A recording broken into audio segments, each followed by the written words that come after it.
Welcome to Business Week, the program that brings you top business stories that made the headlines during the course of this week, including special news features, market data, interviews, and much more. Welcome to the show. Well, here's the highlight of the biggest stories we tracked for you over the course of this week. On the local front, Nigeria's external reserves fell below the $40 billion mark to hit $39.82 billion in over 3 months. The reserves dropped from $40.53 billion as of December the 30th last year.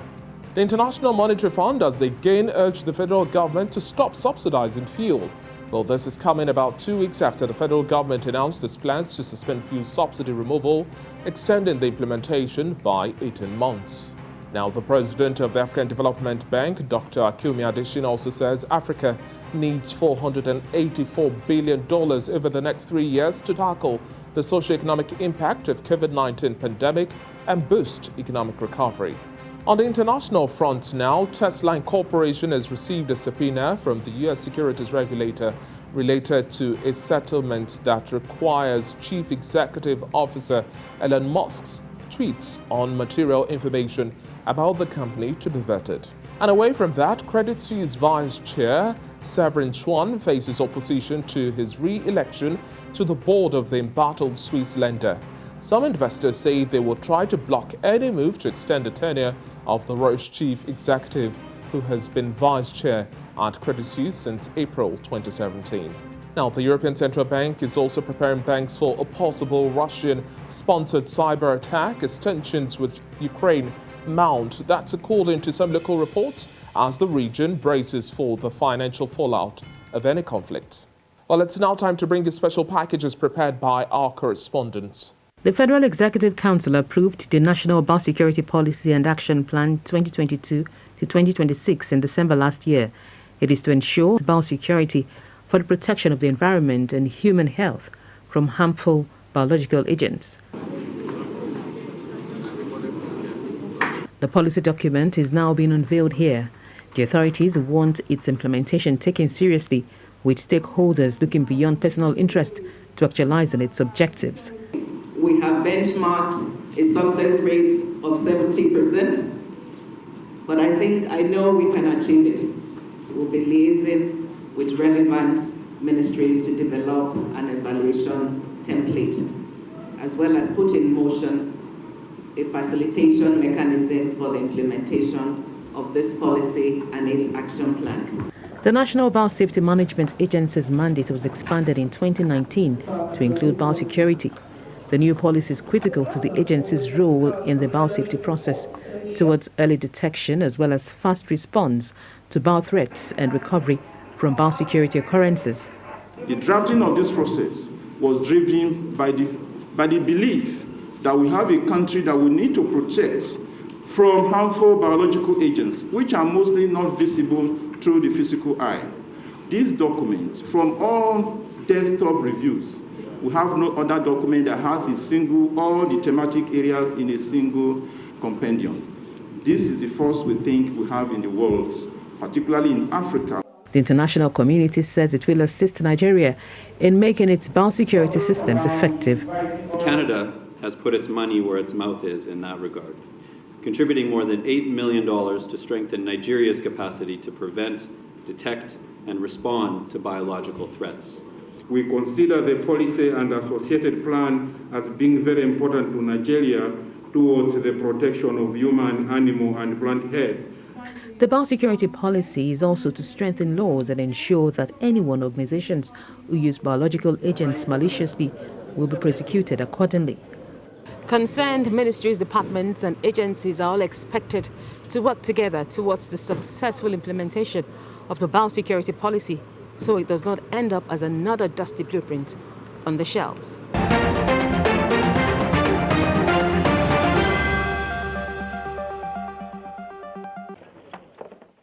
In spite of the numerous crackdown on illegal wildlife trade, the business of trading in wildlife parts continues unabated. This time, the Strike Force Team Zone A intercepted 839.4 kilograms of pangolin scales and 4 sacks of elephant tusks weighing 145 kilograms valued at 3.2 billion naira.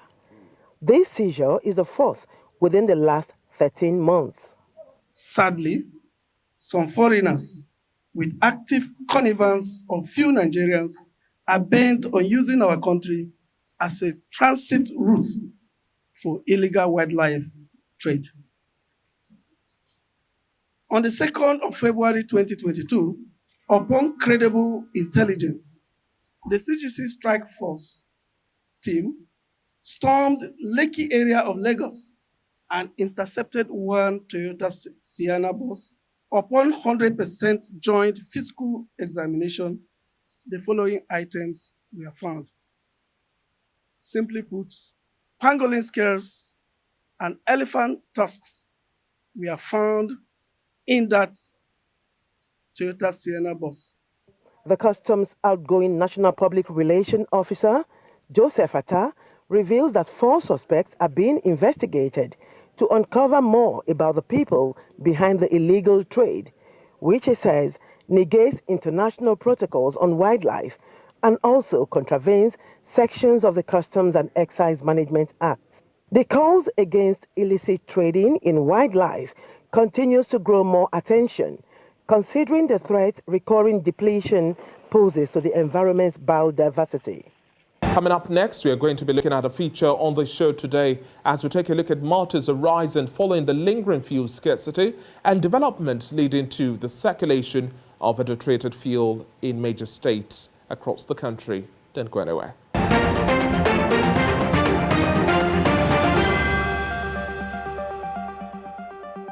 Many thanks for still staying with us. Let's now deal with the crux of today's matter. More and more reactions continue to trail the lingering fuel scarcity and the management of circulation of adulterated petrol. 1 week after detection of bad petrol in some states of the Federation, evacuation is yet to be completed due to mainly huge volume of the product, logistics challenges and also costs to be borne in the process of moving it from depots and filling stations to designated points.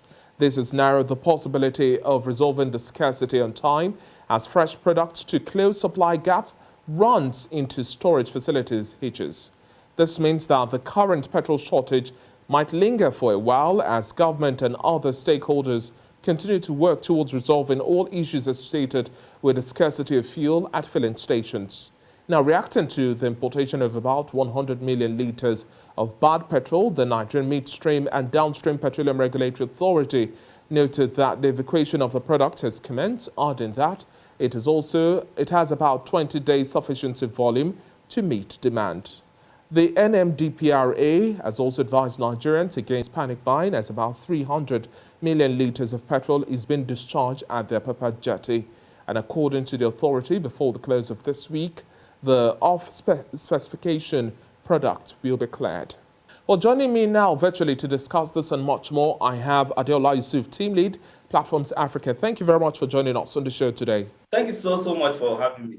Now, first and foremost, prior to all of this information being confirmed by the NMDPRA and the Minister of State for Petroleum Resources, there was an initial silence on the matter. Details were sketchy.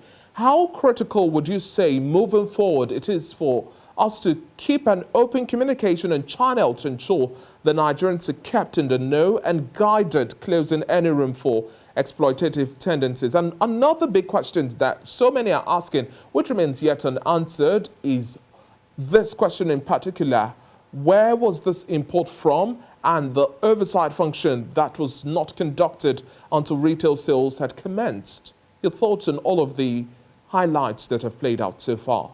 Rather very unfortunate that as a country known as the biggest exporter of crude oil and unfortunately our biggest importer of the products, we are where we are up to now, still talking about importation of products that is off spec. Also, it has gone beyond the level of speculation now. It has been confirmed because from a statement issued and signed by the NMDPRA on Tuesday, it has been confirmed that we have off-spec, certain volume of off-spec PMS, premium motor spirits, imported into Nigeria. From the reports by Platforms Africa, it was confirmed by Independent Marketers Association of Nigeria that certain volume as well of this PMS petrol has been imported into Nigeria. So it has gone beyond the level of speculation into confirmation now. So back to the question you now ask about, not so impressive communication pattern by the NMDPRA. That is another unfortunate part of it. Everyone understands that that issue was, from a video recording was shared, among Nigerians about that contaminated product being sold. And a lot of Nigerians have confirmed that immediately they, buy the product and they drive out of a filling station, immediately their engine, the car engines, has been developing fault. So it has been confirmed from different angles that this has, happened. But an agency that is supposed to communicate to Nigerians, for a long, period, for certain days, refused to communicate to Nigerians. So that created panic. And and coupled with the fact that some filling stations, ran out of the product and they shut their gates, against the motorists. So that created panic, and we have been having in Abuja and another part of Nigeria, which is fuel queues resurfaced in Lagos and certain parts of Ogun State. So it's very, very unfortunate. Going back to the question about communication, I, as a journalist, don't believe that an agency that has just been created will keep Nigerians so much in that panic mode until Tuesday that it confirmed that has happened. Then we all understand, not talking about the unfortunate situation, we have been condemning that a number of times. So, but not talking about that this time around, we'll all understand that importation of, off-spec PMS petrol must have been done by certain contractors, must have been done by certain, the shipping in must have been done by a certain shipping company. The refining must have been done by certain refinery abroad. So those that have, highlighted will have names. And I think this issue must not be swept under the carpet, even though they may not, take, drastic action, but certainly actions must be taken for Nigerians to understand what really happened, so that there won't be a repeat of that. It's very, very unfortunate to end this, answering this question on the note that I started it, is rather very, very unfortunate that Nigeria, a major producer of crude oil, would be at this stage of, importation, not to even talk of importation of, off-spec product into the country. Okay, now the forecast is that starting next week is going to be a new clean slate for motorists, as the off-specification product would have been cleared. That's according to some latest reports that we had from the NMDPRA. Do you share in this optimism that the authority can achieve this under this timeline? And what would you say is also the best way to dispose the stock of bad petrol? Because this comes at a huge cost, especially when we are still looking at the extension of the fuel subsidy regime, and also lingering scarcity persists. Some filling stations aren't also selling beyond the 5,000 naira mark as part of their stock management practice to ensure that the average motorist gets good petrol. How do you see things playing out as we start off the new week? I think that is another very, very worrying part of this episode. Certain filling stations, a number of them have been supplied with this product. Some vehicles have already, bought this into their engine, So we need to be very, very sincere. This is where we need patriotism, sincere and true patriotism this time around. Those in government should please, for the sake of posterity, try to make sure that they track and mop up all the products in circulation already. And to do that, they have to be very, very sincere. They have to be open. I crave transparency and accountability in this situation. And I think it's only with that we can be out of this scenario. And aside from being out of this scenario, it's only out of that we can curb a repeat of this situation.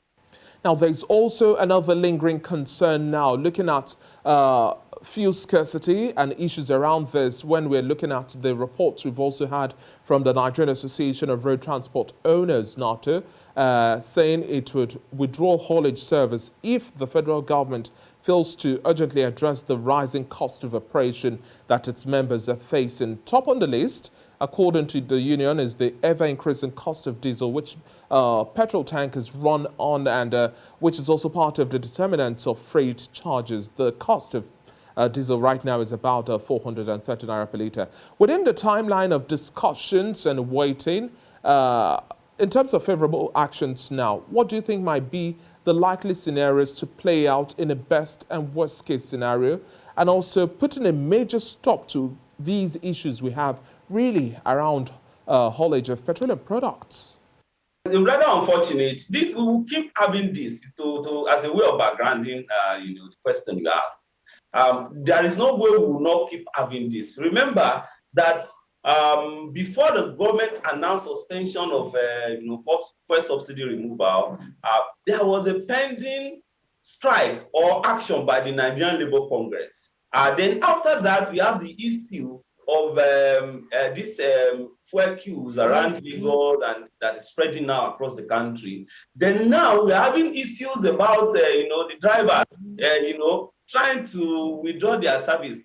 The truth of this whole matter is that because we are still having a regulated market, there is no way shareholders or stakeholders will not continue to agitate issues to their own side.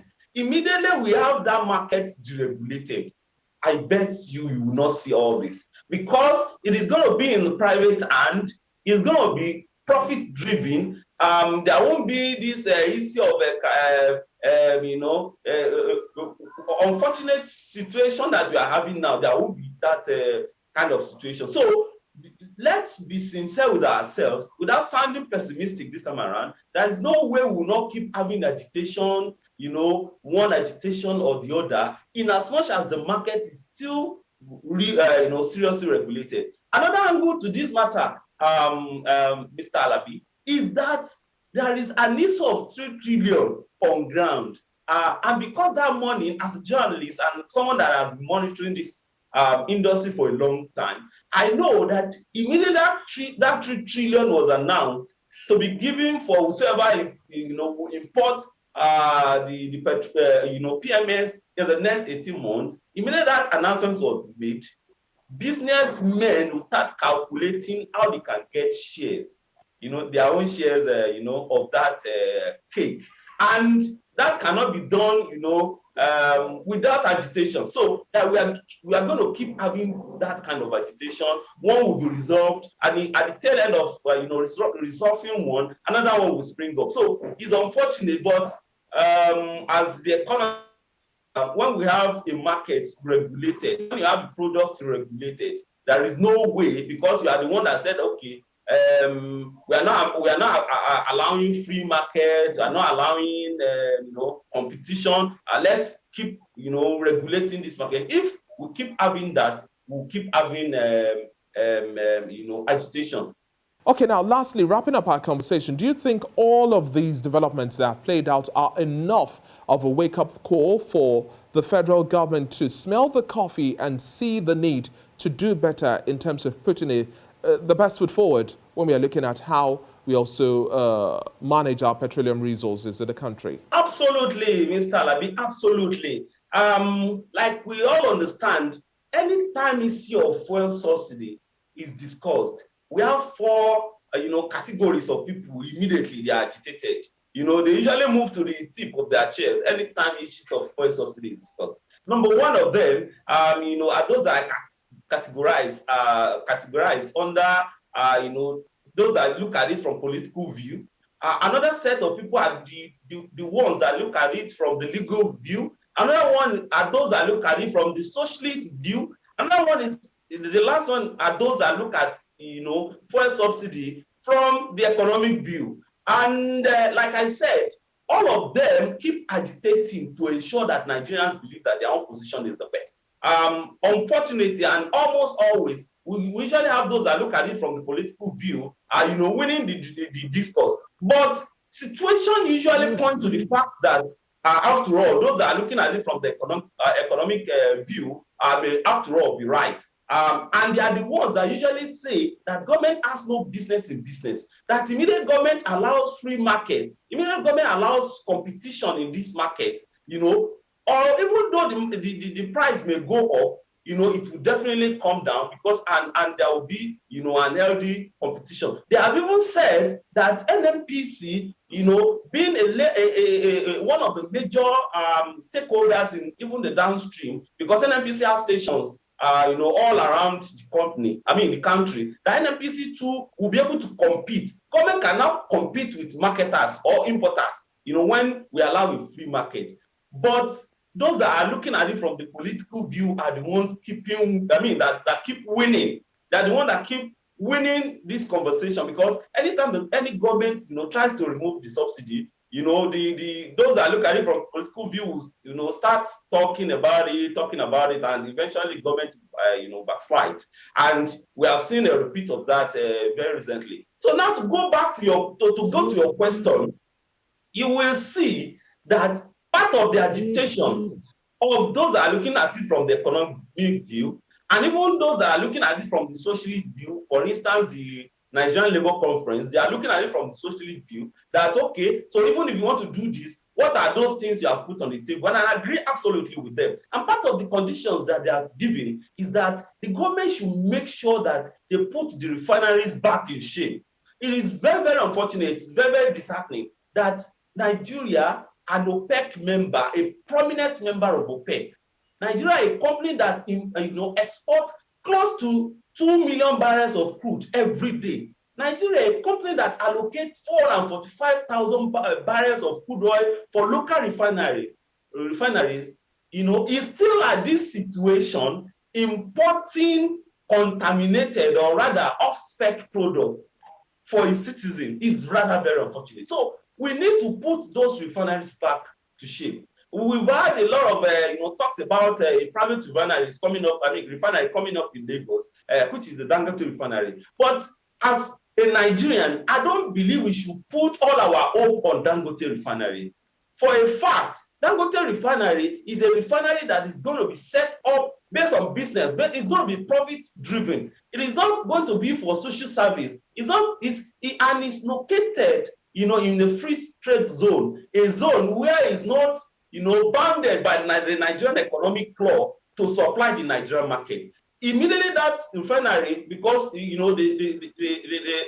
borrowed a lot of money from the international agencies, about more than $15 billion to put that refinery, on ground. So immediately that refinery start working, what will preoccupy the minds of his promoters will be to pay back the loan and to make sure that they put the company, on a profits, standing, and to make his shareholders happy. So Nigerians should not bank on Dangote refinery. If need be for government to sell shares from those refineries, let government sell about 50% of that refinery, and allow operatorship of those refineries by the person the company that would have been in possession of. Allow them to ensure that they put that back to shape. Government will make money. At the same time, whatever government wants, it may even be 40% share. Let government have the larger percentage, but let government allow people that understand the business,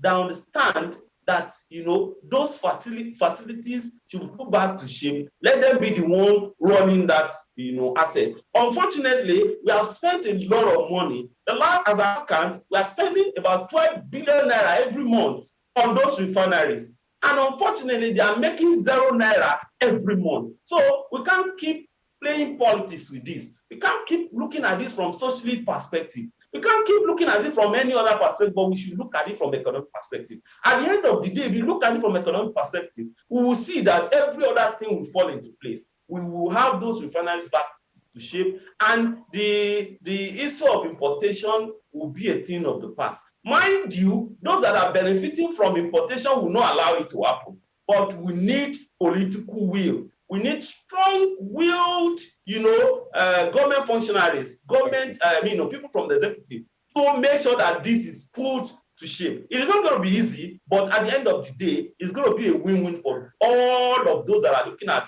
fuel subsidy from different perspectives. Thank you very much for your time on the show today. It's been a pleasure speaking with you, Adeola Yusuf. Thank you so much for having me. Well, just before we go now, here are graphic details of the wheat production survey for the year 2021 as prepared by the National Bureau of Statistics.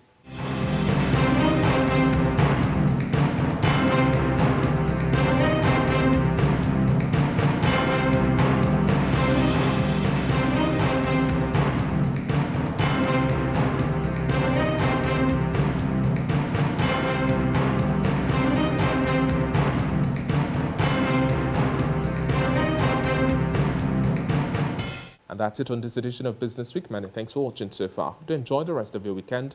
I'm David Alabi. Bye for now.